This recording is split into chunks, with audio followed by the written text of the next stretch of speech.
On May 9th, 2015, 46-year-old Marty Durham was sitting on his bed in Sand Lake, Michigan, and he couldn't stop laughing. Because his pet African gray parrot, named Bud, was perched in his cage near the bed, and the bird was just swearing and cussing up a storm. And Marty thought it was hysterical. African gray parrots are considered to be some of the very best mimics. They can imitate specific voices, and they can also have vocabularies of close to 1,000 words. And Bud's vocabulary clearly included more than a few swear words. As his parrot continued to cuss away, Marty began to hear voices coming from the living room. So he told Bud he'd see him later. Then Marty placed his hands firmly on the bed, and he slowly pushed himself up to his feet. Immediately, Marty felt a twinge of pain shoot through his legs, but he shook it off. About 20 years earlier, Marty had been in this terrible car accident, and he'd suffered very serious injuries. Marty had eventually recovered, but he'd had to battle pain in his legs and back ever since. And that pain had actually only gotten worse over time as Marty got older, and so now Marty had to actually wear a brace on one of his legs just to help him walk. Marty made his way from the bedroom down a hallway towards the living room. Marty was tall with short brown hair and a mustache, and he was wearing a t-shirt and denim shorts. Marty stepped into the living room, and he saw his wife Glenna was speaking with his adult son who had stopped by to visit. Marty had 3 children from a previous marriage, and all of them were grown up and out of the house. But they still came by fairly often to spend time with their dad and their stepmom. Marty gave his son a hug, and then he sat down on the couch next to Glenna. The living room was almost like a shrine to Marty's favorite pastime, which was hunting. There were buckheads mounted on the wall as trophies, and the brown leather couch was draped with all these blankets that had images of deer on them. Marty's son asked how Bud the parrot was doing, and Marty just started laughing again, and then he told his son about how Bud was just ranting in the bedroom. Marty and his ex-wife, Christina, had had Bud since the kids were young, so Marty's son had grown up with this bird. After chatting for a bit, Marty asked his son and his wife if they wanted to go outside, and they said yes. So Glenna stood up and she helped Marty get to his feet. Glenna, like Marty, was 46 years old, and she had long brown hair and she wore glasses. Glenna unlocked the back door, and then the 3 of them stepped out onto the new wooden deck that Marty and Glenna had just put in. It was an absolutely perfect day, about 70 degrees Fahrenheit. Marty breathed in the fresh air, and he felt an utter sense of calm come over him. Being outside was like freedom to Marty. There was just nothing like it as far as he was concerned. And that was actually a huge reason why he'd bought the house where he and Glenna now lived. Years after Marty's terrible car accident, he had received some insurance money from the crash, and he had used that money to help him buy his blue wooden house in a very secluded area in the small rural town of Sand Lake. Marty loved the house itself, but it was actually the land that the house sat on that made him happier than almost anything else. From the deck, Marty looked out across the huge backyard at all the surrounding woods, and he couldn't help but think about his next hunting trip. If it were up to him, he'd go hunting or fishing every single day. But he knew he had to take it easy sometimes to give his legs a rest. Marty, Glenna, and Marty's son spent a good part of the day just sitting outside on the deck and talking. And then at some point, Marty's son said he needed to get home, so Marty stood up and he gave his son another hug, and then told him he'd see him soon. Then Marty's son said bye and left the deck and walked around the house towards the front where his car was, and Marty and Glenna just stayed out back on the deck. And hours later, Marty and Glenna were still outside, and they watched the sky turn gold and red as the sun began to set. Marty knew there was no such thing as a perfect life, and he had been through enough to know that everything could change in an instant. But there were times, like right now, when he just couldn't imagine being in a better place than he was. He had 3 kids that he loved dearly, and he was a grandfather with another grandchild on the way. He had this amazing house on this great land, and he was married to someone who he genuinely loved, Glenna. Marty and Glenna had actually first met when they were teenagers, and they had been attracted to each other right away. They began dating, and for a while, they spent as much time together as they could.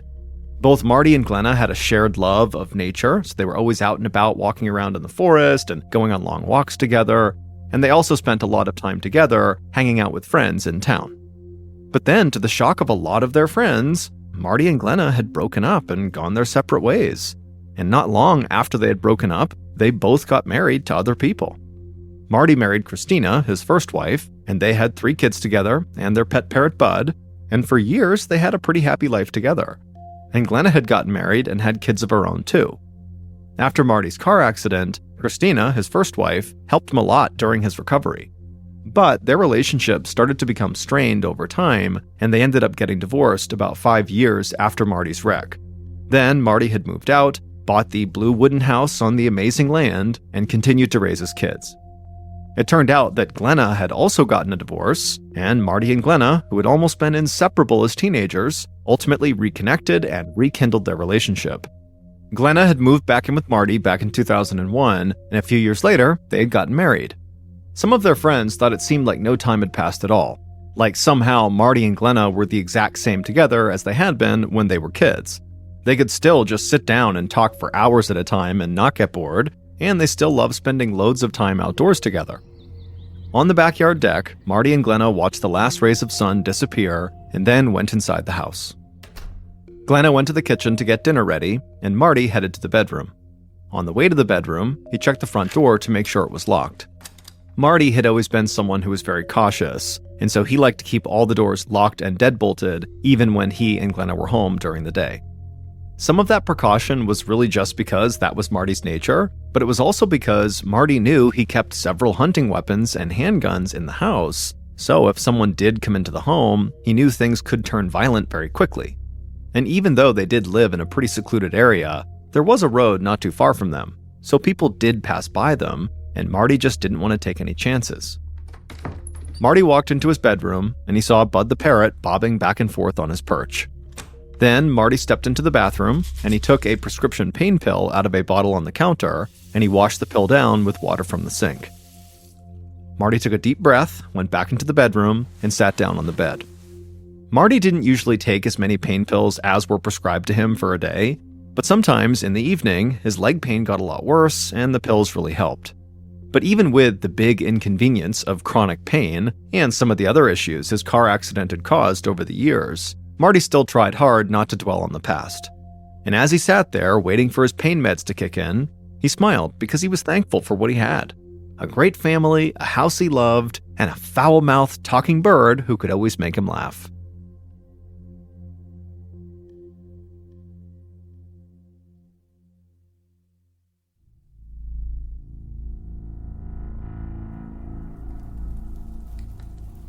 On the evening of May 11th, 2015, so 2 days after Marty's son had come to visit, the smell of Italian food wafted through Marty and Glenna's house.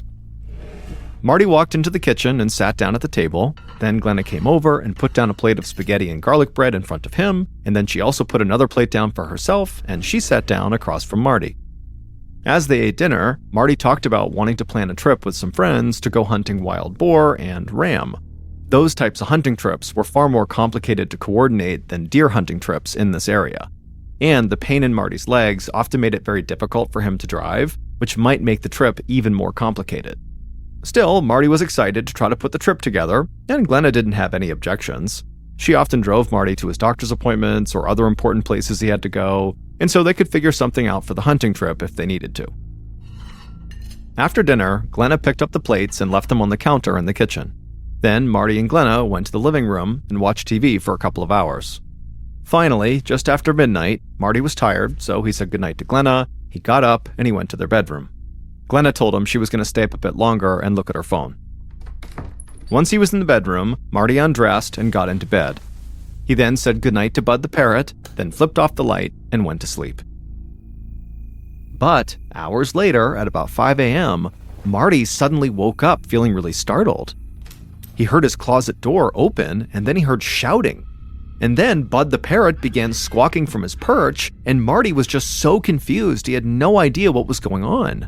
But then Marty's eyes focused in the low light, and he saw there was someone standing in his bedroom just a few feet away. And so Marty shouted at this person in the room, and the bird squawked even louder.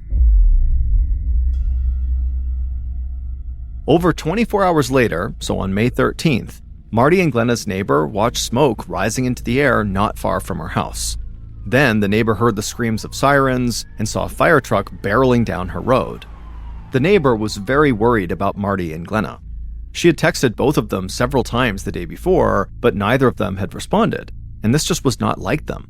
The neighbor and Marty and Glenna were all very good friends, and they talked and texted all the time, and they were always very quick to get back to each other. The neighbor had also gone by Marty and Glenna's house the day before, but the couple hadn't been home.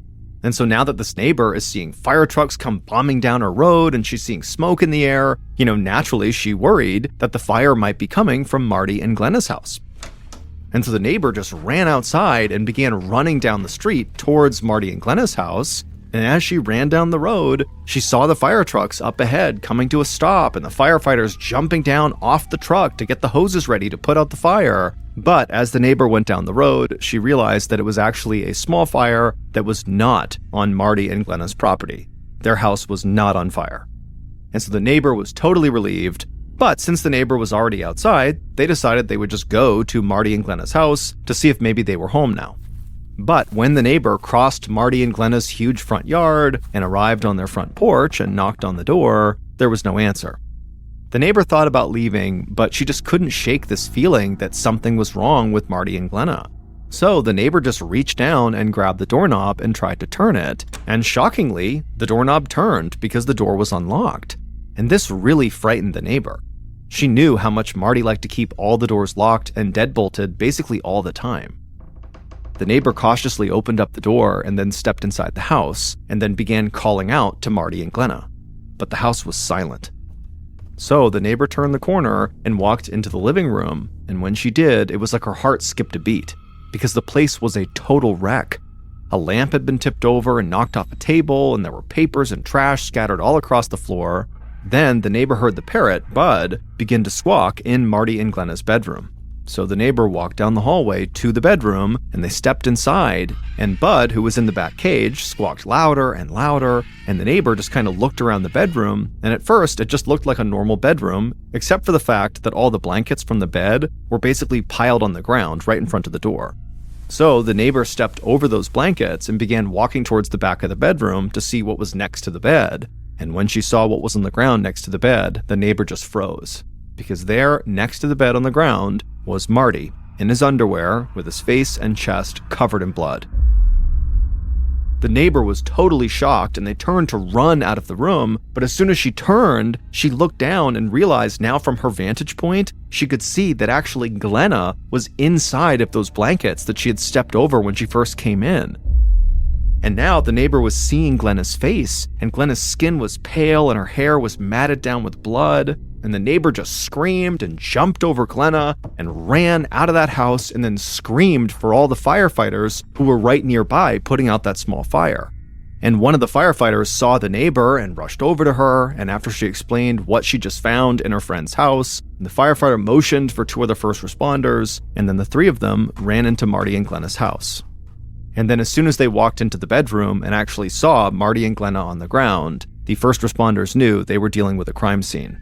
And so one of the firefighters called police dispatch, and he said they had just found two dead bodies and they needed police on the scene ASAP.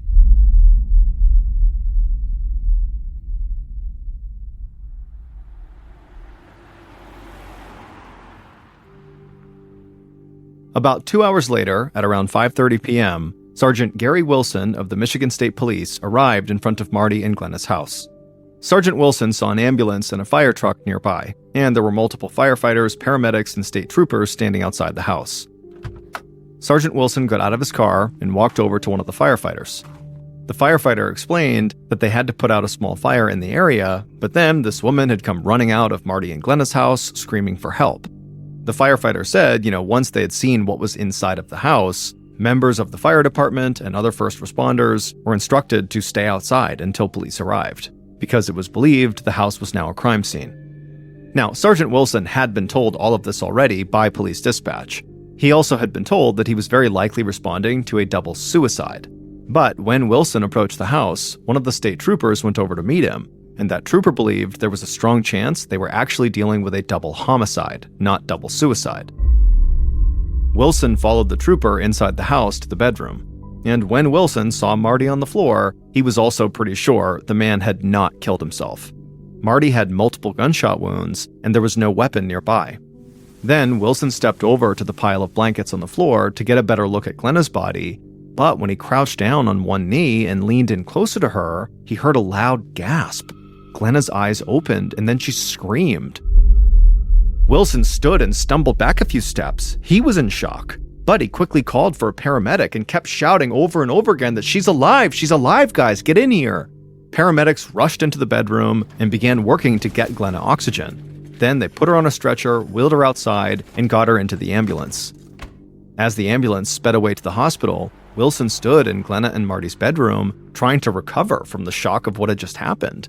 And then once he'd caught his breath and calmed down, Sergeant Wilson called in that one of the victims, who everybody thought was dead, was actually alive. And also, Wilson said he believed they were not dealing with a suicide, but a murder, and so he needed a forensics team. Not long after Glenna woke up in the bedroom, a state forensics team arrived at the property and began doing a thorough sweep. In the bedroom, not far from Marty's body, they found several bullet casings. They also found a key to Marty's gun safe on the floor, and they located the safe in the closet. So Wilson's first thought was that someone who knew that Marty kept guns in a safe had taken the key, gotten a weapon out of the safe, and then using that weapon, they had killed Marty and attempted to kill Glenna. And the idea that the killer was someone the couple knew made sense because there was no sign of forced entry in the house. Now, Marty and Glenna's neighbor had found the front door unlocked, so it was possible that maybe Marty or Glenna had unknowingly welcomed the killer into their home. But the forensics team also found something very strange in the bedroom.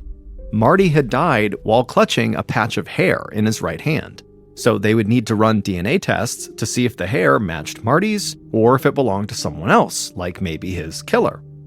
Sergeant Wilson heard someone calling to him from the living room, so he stepped out of the bedroom and headed that way. When he got there, he saw a forensics officer on the ground bagging a piece of evidence. The officer had found a .22 caliber Ruger revolver underneath one of the living room chairs.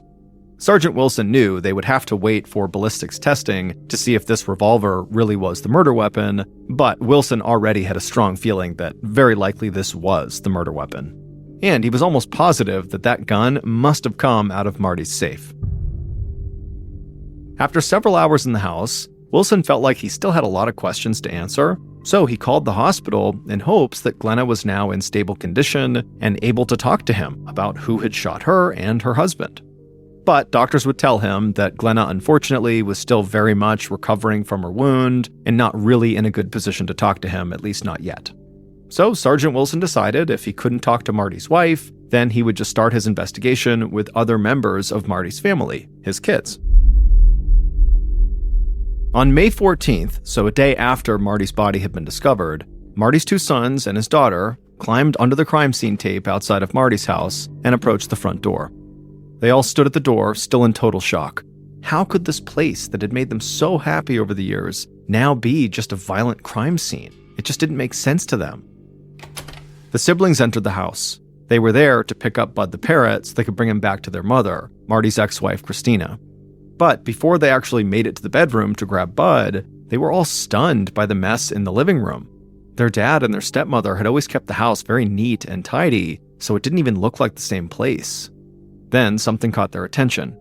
A large manila envelope was on the living room floor amongst the mess, and so one of Marty's sons crouched down and opened the envelope and looked inside. And he showed the contents to his brother and sister, and they all agreed this was something they should hold on to. Then they went to the bedroom to get Bud the parrot. Soon after they had left, the siblings brought Bud to their mother's house. Then they decided to show the police the manila envelope they had found. Later that day, after Marty's children had contacted the police, they were brought into the local station to be interviewed. Sergeant Wilson had already planned to begin his investigation with Marty's kids, but now that they had this manila envelope, he was so eager to speak with them. Wilson knew there was a good chance that he was simply dealing with three grief-stricken young people who had just lost their father, but he still could not eliminate any of Marty's kids as potential suspects, at least not yet. So Wilson first led Marty's oldest son, Justin, into a small office at the station. Wilson wanted to meet with each of Marty's kids separately. He believed that if one of the kids had information about the case, they were more likely to share it if each of them was on their own.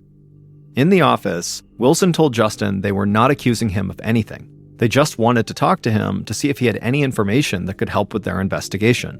And Justin was very calm and seemed eager to cooperate. Wilson asked Justin if he knew about any enemies his father might have, or if his dad had recently had a falling out with any of his friends. Justin said he couldn't think of anyone. He said his dad was really close with his neighbors and his hunting buddies, and they all seemed to get along really well. But then, Justin got a look on his face like he just remembered something. He looked up at Wilson and told him that there were a bunch of people who knew his father had a big supply of prescription pain medication inside of his house. When Wilson heard this, he immediately sat back in his chair and just thought for a second. At the time, the opioid epidemic in the United States was near its height. Prescription painkillers, like the ones Marty took, were in very high demand, and addicts had been known to commit terrible crimes to get a hold of these drugs. So Sergeant Wilson started to wonder if someone who knew Marty had killed him and attempted to kill his wife simply to get a hold of Marty's pills. After they talked a bit longer, Wilson thanked Justin for his cooperation and told him police would be in touch if they needed anything else. Later that day, Wilson and other investigators met with Marty's 2 other kids, and their version of events surrounding their visit to their dad and stepmother's house and the manila envelope they found in the living room were all basically the same. So, in the following days, investigators met with other people who were close to Marty to see if they had any information they might be able to add. And one of the people investigators spoke to said she knew that Marty's guns were not the only things that he and Glenna kept locked up in their safe. They also kept a couple of $1,000s in cash locked up. But, as Sergeant Wilson knew, no cash had been found inside of that safe. And so suddenly, the information about this missing money and the information Marty's son had given about Marty's pills started to paint a picture of what happened for investigators. And so now their theory was that someone Marty and Glenna knew had possibly come to their house with the intention of robbing them of their cash and their prescription drugs. So Wilson wanted to meet with anyone who had known about the safe in the couple's house to see if he could track down the missing money and Marty and Glenna's attacker.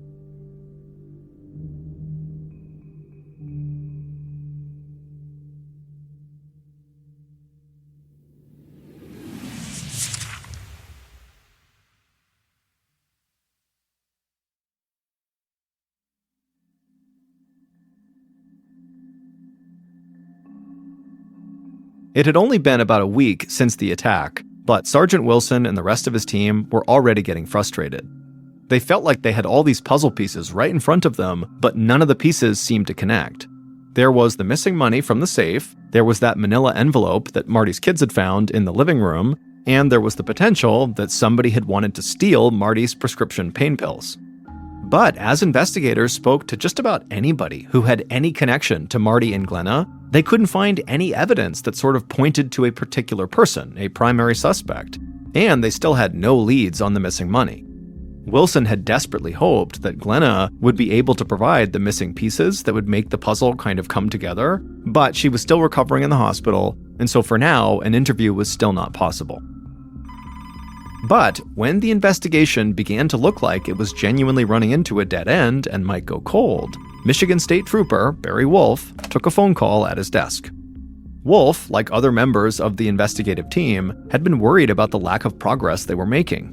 But as he listened to this caller on the other line, he wasn't sure if he was getting the tip police had been hoping for, or if he was about to be sent on an insane wild goose chase. The caller was a woman who was named Fran Fallon. She was the wife of one of Marty's cousins, and she was a self-proclaimed psychic.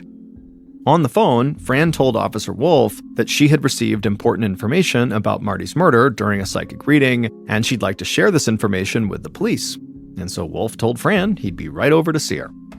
Then, Officer Wolf told Sergeant Wilson about this call, and neither of the men really believed in psychic phenomena, but a person saying they had potentially important information about this case, especially someone who had a family connection to the victim, couldn't be ignored.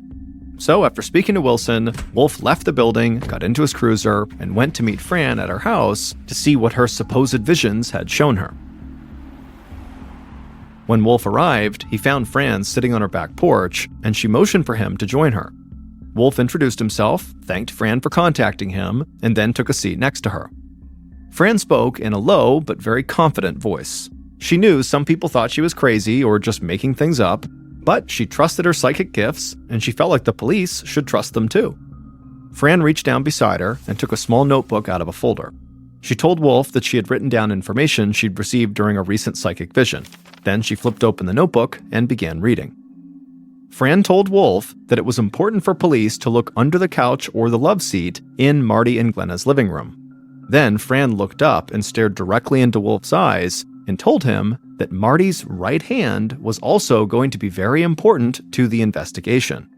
When she said this, Wolf sat back in his chair and just stared at Fran in disbelief. Investigators had found that Ruger underneath a chair in the living room. Sure, that wasn't the same as a couch or a love seat, but that was pretty close. Also, Wolf was shocked to hear Fran mention Marty's right hand because Marty had been found clutching that patch of hair in his right hand. But Wolf's first thought was not that this woman was actually psychic. It was instead that she clearly had information about a crime scene that only somebody who had been there would know about. And so Wolf did not want to alarm Fran in any way that he could be on to her, and so instead he just smiled and told her that this was very interesting, and then he asked her where she had been at the time Marty was murdered. And Fran would tell him that she had been with her daughter. After that, Wolf thanked Fran again for getting in touch with him, and then he walked off her porch and went back to his car. Once he was inside and turned it back on, he gunned the engine and sped back to the station to tell the rest of the investigative team about this weird meeting. And once he did tell them about this weird meeting, the Michigan State Police had to either accept that Fran really got this information from a psychic reading she'd done, or they would have to add a local psychic to their list of suspects. Sergeant Wilson told investigators to follow up on Fran's alibi, and he could barely believe the turn this investigation was taking.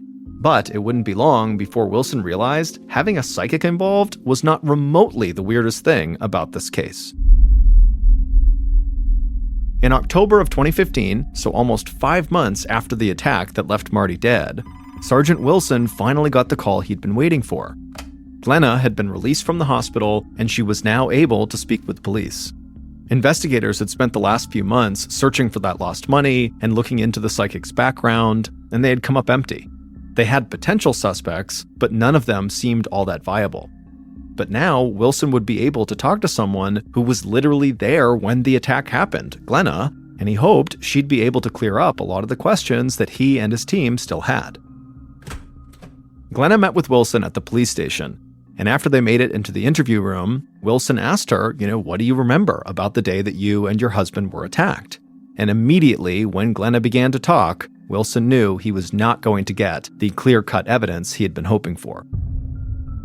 Glenna told him she'd been struggling with her memory ever since she arrived at the hospital. She said she could barely remember anything about the day of the shooting, or even the days leading up to it. Wilson knew Glenna was dealing with a serious head injury, so her memory loss did not come as much of a surprise. But he still believed Glenna was going to be the key to figuring out who killed Marty. So Wilson began talking to Glenna about pieces of evidence that had been found at the scene, hoping maybe something would spark her memory. But by the end of the interview, Glenna had not remembered anything that could point the investigation in any one direction, and so Wilson began to feel lost again. So, as the weeks and months passed, investigators continued to pursue all of their potential leads, but they still had no clear killer, and Marty's family was now also starting to become very frustrated. They wanted answers, and they wanted some kind of closure. But even as the 1-year anniversary of Marty's murder approached, the case was still open, and people close to Marty had no idea if it would ever be closed. In May of 2016, so a year after Marty was killed, a news reporter for a Grand Rapids, Michigan TV station stared at a video playing on his computer screen. His eyes were wide and his mouth was hanging open. This guy couldn't believe what he was watching. On the video, Marty's pet parrot, Bud, was clinging to the side of his cage and he was shouting in Marty's voice. Then the parrot's voice would completely change and he would speak in somebody else's voice who was not shouting, and then the parrot would shift back into Marty's voice and he would keep on shouting. The reporter was watching Bud mimic an argument the bird clearly had heard between Marty and somebody else, and the reporter was almost certain the other voice that Bud was mimicking belonged to Marty's killer, and that this argument must have taken place right before the murder. Because at one point in the video, Bud mimicked Marty's voice by yelling, "Don't fucking shoot!"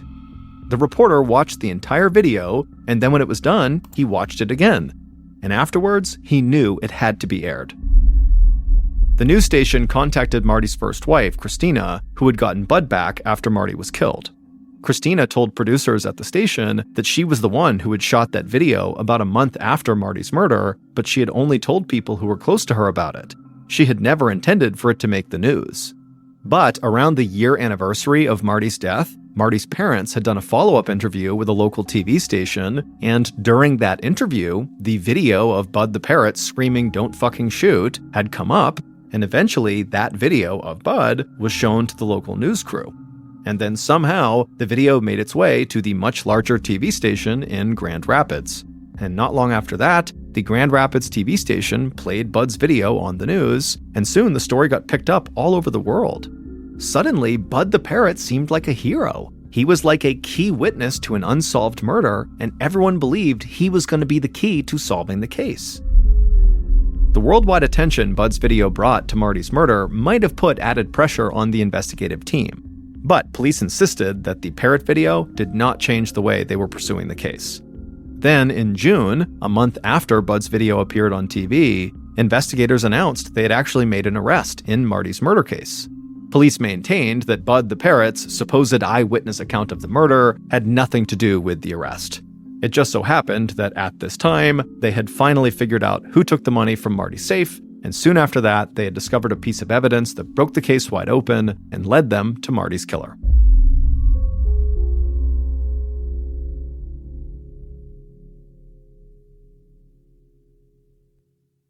Based on evidence found at the crime scene and interviews conducted throughout the investigation, here is a reconstruction of what police believe happened in the early morning hours of May 12, 2015, when someone killed Marty Durham in his bedroom.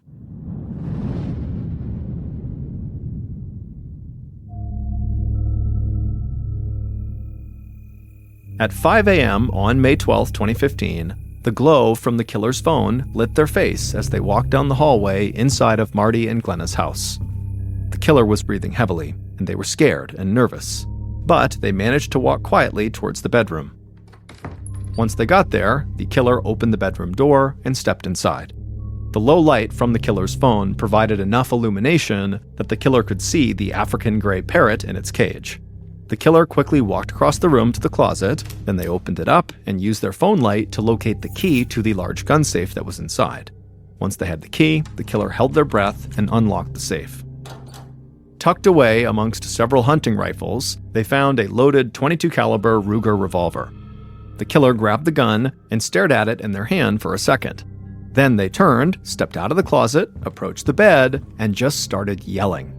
And immediately, Marty, who was in bed, he sat up, totally startled, and the noise caused Bud the Parrot to start squawking, which only added to the confusion. Marty kind of shook himself awake, and he saw the killer just standing there, and still not sure what was happening, Marty just began screaming too, so Marty, the parrot, and the killer are all yelling. But then, in the light from the killer's phone and the glow from the moon that was coming in through the window, Marty noticed the killer had a gun by their side.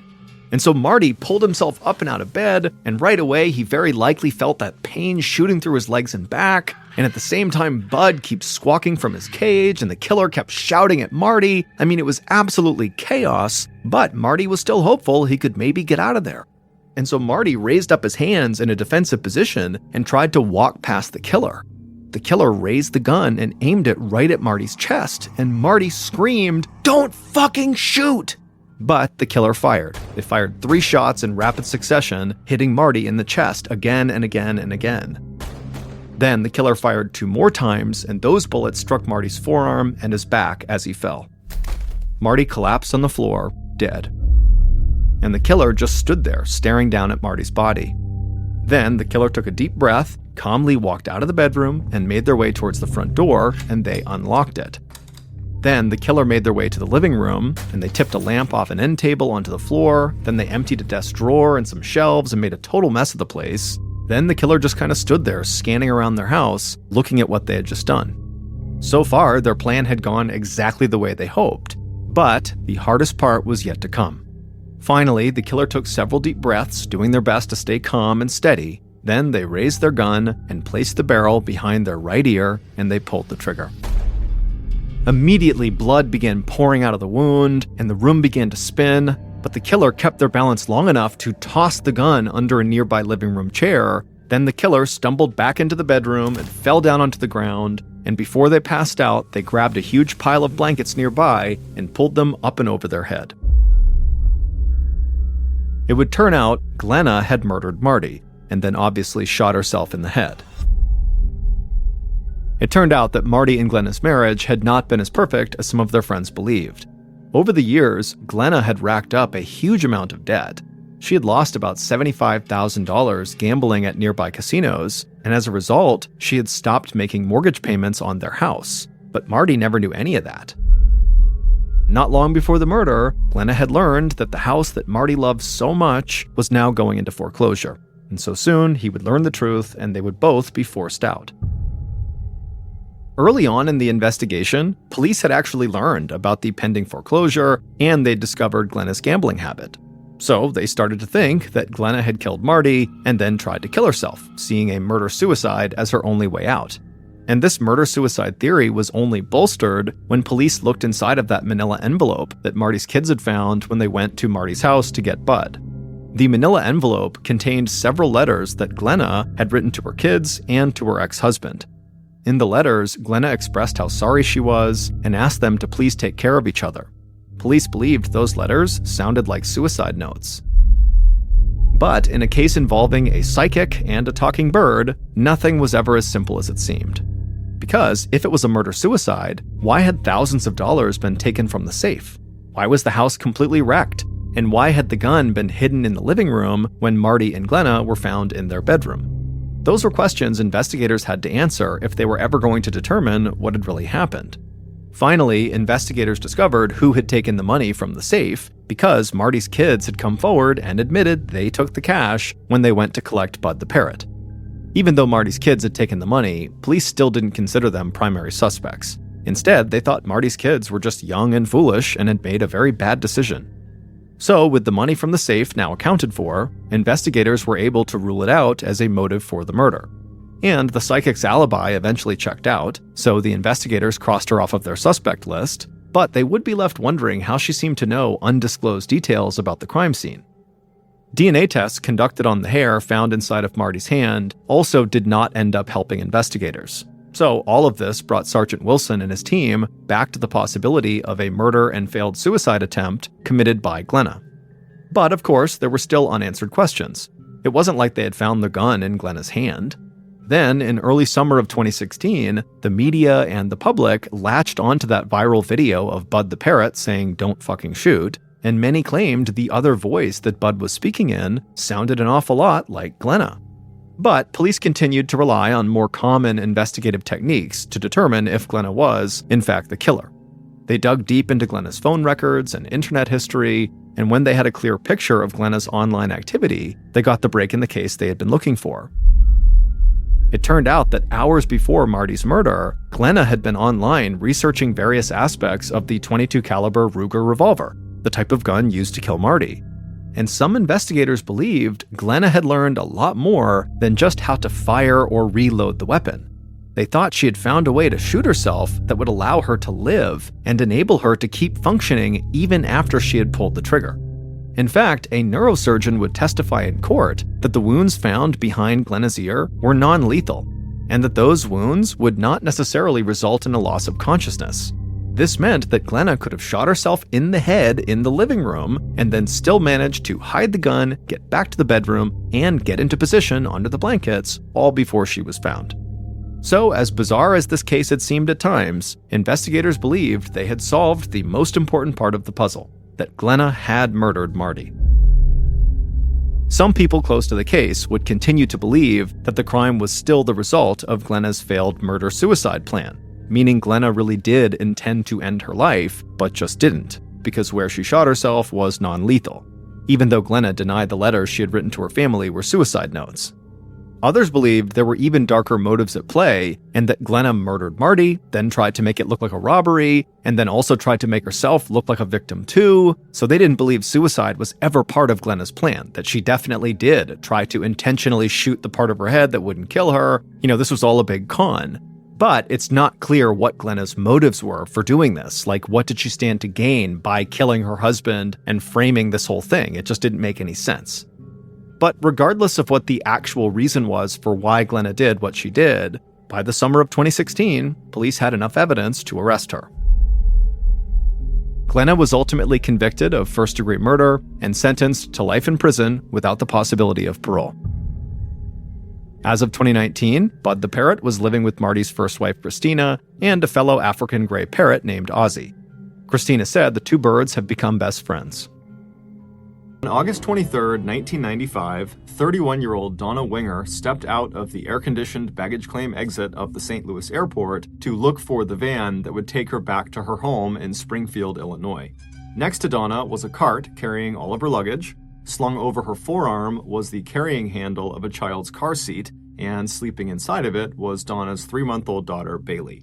The 88-degree afternoon was warm, even for August, but not nearly as hot as it had just been in Florida, where Donna and Bailey had just spent the last few days visiting with Donna's dad, mom, stepdad, and 2 sisters. Now tanned and rested from her vacation, Donna couldn't wait to get home to tell her husband Mark about the trip. Feeling very tired, Donna suddenly felt totally relieved that her mother and stepfather had hired a private driver to take her and her daughter the rest of the way home. It was about a 2-hour drive from the airport to her single-story house just outside of the city, and with a private driver, she and her daughter could just sleep the whole time. A minute later, a 27-year-old, lanky, dark-haired man stepped out of a waiting van parked in the limo area and waved at Donna, holding up a handwritten sign that had her name on it. As Donna started to gather her bags, the driver smiled at her and hurried over to give her a hand. A few moments later, he had opened the hatch of the van and stowed the luggage in the trunk, while Donna carefully strapped Bailey and her car seat into the back seat of the van, and then she too climbed inside and buckled up as well. The man hopped into the driver's seat and checked his rear and side view mirrors, then pulled out into the stream of traffic headed for the airport exit. Even though all Donna wanted to do was just sleep, she figured she should wait to see if the driver was the type of person who wanted to make small talk, in which case she could indulge him for a few minutes and then go to sleep, and then she wouldn't be as rude. And sure enough, within seconds of starting the car, the driver wanted to chat. He introduced himself as Roger Harrington and said that he lived in the area.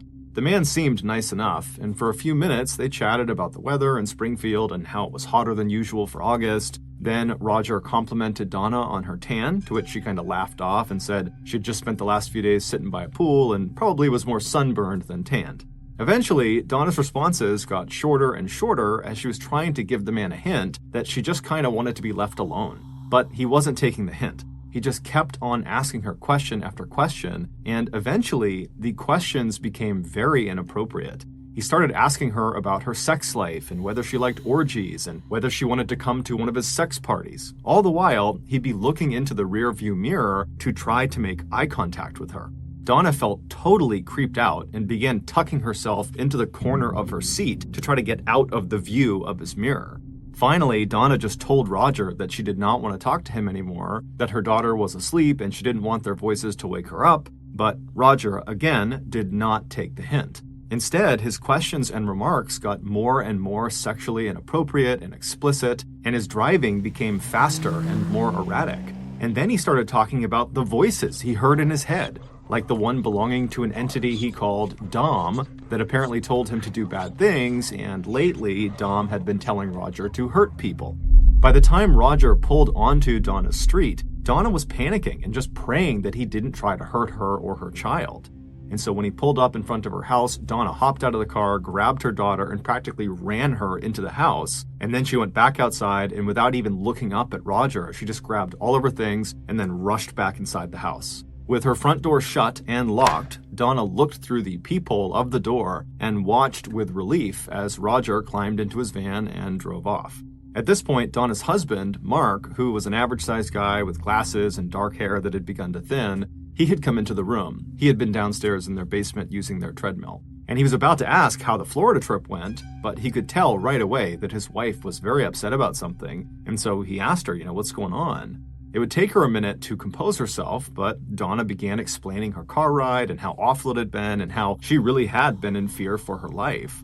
Mark listened attentively while he held their daughter Bailey, and even though he was calm and reassuring on the outside, inside he was furious. How dare this man put his wife and daughter in danger?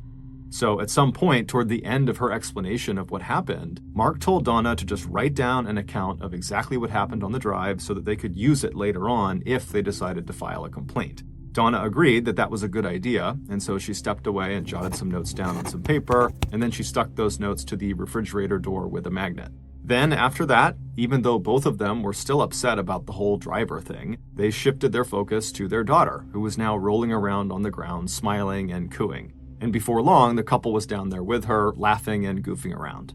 By the next morning, things in the Winger household seemed to be back to normal. Mark, a nuclear engineer for the state, was getting ready to go to work. Donna was still on maternity leave, so she and Bailey sat in the kitchen with Mark while he ate his breakfast.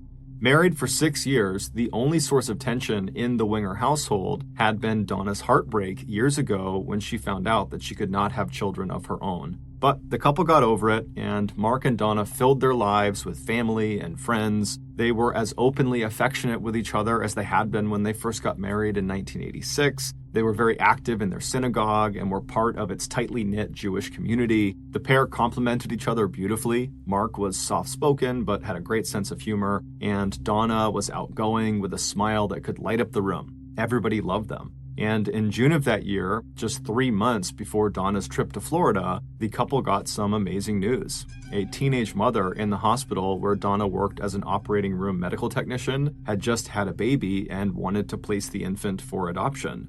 Donna and Mark immediately filed the paperwork, and a few days later, on a bright, warm day right outside of their house with family and neighbors looking on, Bailey was delivered into Donna's arms by a man from the adoption agency. Life was perfect. As Mark kissed Donna and Bailey goodbye that morning, Donna's awful encounter with Roger, the driver, had already faded from their memories. But that evening, she and her husband would be forced to talk about him again. That night, when Mark, Donna, and Bailey sat down for dinner, their phone rang. Mark got up to answer it, but when he picked up the receiver, all he heard was silence, and then a few seconds later, he heard a click as the caller hung up. Mark shrugged, hung up the phone himself, and then sat back down with his family, and then just a few minutes later, the phone rang again. Annoyed, Mark got up, answered it, and again, he heard silence, followed by a click. When Mark sat back down the second time, he felt totally unsettled. He couldn't help but think that the person who was calling them had to be Roger. The man had access to their home phone number because it was on their reservation paperwork that they knew he had, and Roger clearly had some serious issues and had shown a very unhealthy interest in Donna. And so as he was thinking about this as a potential possibility, Donna said to Mark, "I bet that was Roger."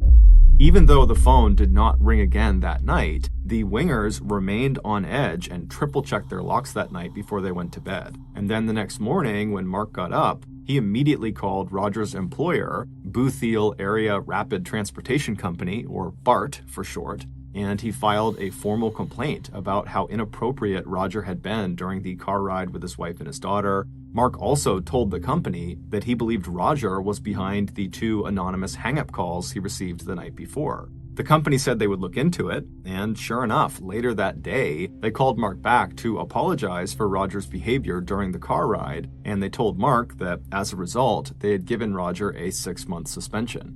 Mark thanked them and felt like justice had been done. He figured if Roger had been behind those hang-up calls too, that perhaps now he would stop, because he would know that Mark and Donna were prepared to take action against him. But the calls didn't stop. For the next several days, the phone in the Winger household rang constantly, and each time there was just silence and then a click. Finally, on the morning of August 29th, so 6 days after Donna and Bailey had returned from Florida, Mark had had enough. He pulled out the paperwork Donna had been given by Roger when she first got in the car with him, and on it was Roger's phone number. Mark dialed the number, and when Roger said hello, Mark very angrily said, "If you don't stop harassing my family with these phone calls, we are going to call the police." And then before Roger could answer, Mark just hung up on him. Confronting Roger directly had been cathartic for Mark. However, deep down, he knew his threat was unlikely to change Roger's behavior. Roger was obviously mentally unwell, and on top of that, he was likely very angry at the Wingers because their complaint had just gotten him suspended. And so these calls, which the police could do almost nothing about, were most likely Roger's way of getting some payback. But Mark figured, all he can do now is just wait and see what happens next. Later that day, just before 4 p.m., Mark was in the basement working out on the family's treadmill when he suddenly heard a thumping sound coming from upstairs. He turned off the treadmill and listened, and he heard it again, more thumping. And so he climbed off the treadmill and quickly walked over to the stairs and went up to the main floor. And when he got up there, he didn't see anything unusual on the floor, so he just walked straight to the master bedroom where Donna and Bailey had last been. But when he looked in the bedroom, Mark was immediately concerned. Bailey was in the middle of the bed, and Donna was not in the room. Donna would never just leave Bailey alone in a place where she could potentially get hurt, like by falling off of the bed. And so Mark knew something was up, and those thumping sounds could not be good. But before he could make sense of what was going on, Mark heard more thumping coming from somewhere on the other side of the house. Mark had a terrible feeling, so he rushed over to Bailey and he put big pillows all around her to keep her from rolling off of the bed. And then he rushed to his bedside table and he pulled out of one of the drawers a pistol that he kept there for protection. Then Mark slowly crept out of the bedroom with the gun at the ready. He shut the bedroom door behind him, and then he turned right and started walking down the hallway toward the dining room, which is where he believed the thumping sounds were coming from. And so as he walked, his heart rate began to spike. He had no idea what was making these sounds or what he was going to see when he reached the end of this hallway. And so finally, he gets to the end of the hallway, but he's still in the hallway, so he can't see what's in the dining room. And so he has his gun at the ready and he takes a deep breath, and then in one fluid motion, he steps into the dining room and turns right and gets a full view of the room to see what's going on in there. And what he sees is beyond horrible. His wife, Donna, is on her knees in the middle of the dining room, and standing behind her is a man Mark has never seen before. And the man is holding a hammer, and he's raising it above his head, and then he brings it down and he smashes it into the back of Donna's skull. There was blood all over the walls. Mark started screaming, and then Donna, she turned and looked at her husband, and then Mark had to watch as this guy raised the hammer again and hit her as hard as he could across the base of her skull, sending her crumpling onto the ground. Mark reflexively raised his gun, pointed it at his wife's attacker, and he fired 2 shots, both hitting the man in the head. The man dropped the hammer, and then he fell backward onto the floor and was motionless. And so, shaking violently from adrenaline and shock, Mark ran to his wife, who's face down in a growing pool of blood, and he put his gun down on the side, and then he grabbed his wife and tried to roll her over to try to help her. But as he did, he heard the sound of this attacker starting to move around, and so without enough time to grab his gun, Mark just turned around and grabbed the hammer that was on the ground between him and this man, and he wound up and he smashed the attacker as hard as he could right in the center of his chest. And when he did, the attacker groaned and went silent. Then Mark chucked the hammer out of reach of the attacker, and he turned his attention back to his wife, who was now unresponsive. In an absolute panic, Mark ran for the phone and he called 911. When the police and paramedics arrived, they rushed inside the house and they found Mark crouched over his wife, who was barely conscious, and he's sobbing over her, and her attacker was only a few feet away. He was lying on his back, and amazingly, he was still alive. He was groaning, even though his head had been destroyed from those 2 gunshot wounds. The police very quickly took 3 pictures in rapid succession of the positioning of Donna and her attacker's bodies, where they were on the ground. Basically, they needed a snapshot of exactly what the crime scene looked like as soon as they arrived. And then the police pulled Mark aside to talk to him, while the medics rushed inside and put Donna and her attacker on stretchers, and then they loaded them into an ambulance that was waiting outside, and they rushed them to the hospital. Right before the ambulance left, one of the police detectives, Charlie Cox, he pulled a wallet out of the back pocket of the attacker. And inside the wallet, Detective Cox found a driver's license, and it belonged to 27-year-old Roger Harrington. Sitting inside the bedroom he shared with his wife, Mark sat on the edge of the bed staring off into space while asking over and over again if his wife was going to be okay. At first, the police really weren't saying much since they knew Mark was in shock, but eventually Detective Cox asked Mark if he had recognized his wife's attacker. Mark said no, but then he looked up suddenly, his eyes seeming to focus for the first time, and he said to the detective, "It has to be Roger Harrington." After explaining why he thought that, Detective Cox would tell him that yes, it was Roger. As it dawned on Mark that Roger's attack might well have been triggered by the complaint he filed, as well as the phone confrontation he had with him, Mark broke down completely and just began sobbing hysterically. Meanwhile, Roger Harrington would die on his way to the hospital.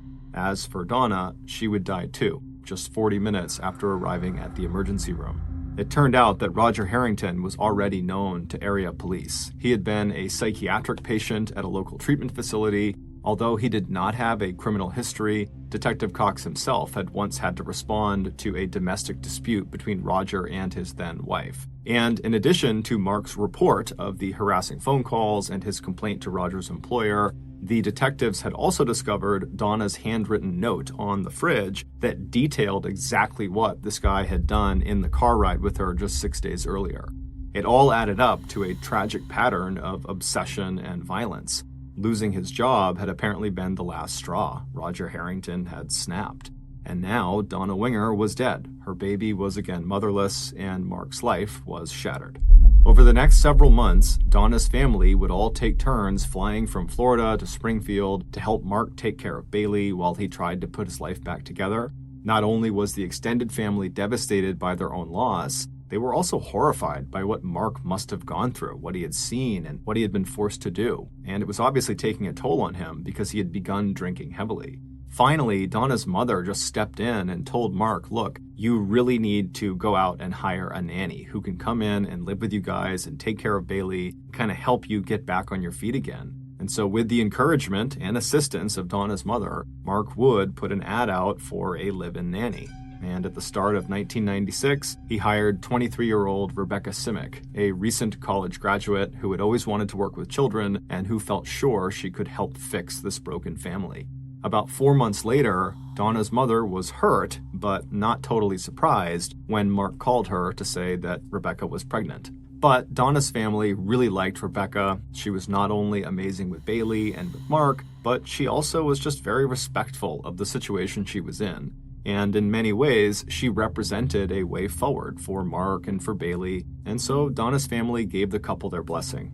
And at the end of the year, Mark and Rebecca eloped to Hawaii for a quiet wedding ceremony, and then over the next 4 years, Mark and Rebecca went on to have 3 children of their own. They also left the house where Donna was killed and moved to a larger house in the country with room enough for their growing family. Eventually, Mark withdrew both from Donna's family and from the tight-knit Jewish community that had been such a big part and reminder of his life with Donna. He also lost touch with their rabbi and converted to Christianity. But despite these changes, Mark never forgot about Donna. Even though the investigation into her death was officially closed, Mark periodically would stop in to the Springfield police station to ask them if they had learned anything new about Roger Harrington's motivation for this crime.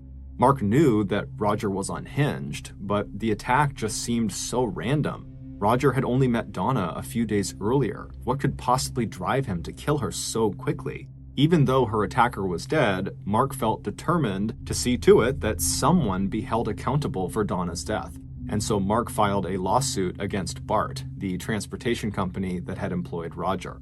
Mark claimed that BART was negligent in hiring Roger, and they should have known that he was dangerous. With millions of dollars in potential damages at stake, BART attorneys began their own investigation into the circumstances around Donna's death. But years would go by and the lawsuit just kind of dragged on quietly and no new developments were discovered. But all that would change in 1999. In February of that year, the Springfield police got a call from a local woman who made an outlandish claim. She said there was another person besides Roger Harrington that was involved in Donna's murder, and she gave the police their name. Now, police get lots of tips, and many of them are not useful or not true. But the detective who received this tip had been directly involved in investigating Donna's murder back in 1995, and he had always kind of had his doubts about the way the crime scene was interpreted at the time. And so after getting this tip from this woman, the detective decided to review some of the evidence from Donna's case, and very quickly he noticed a discrepancy.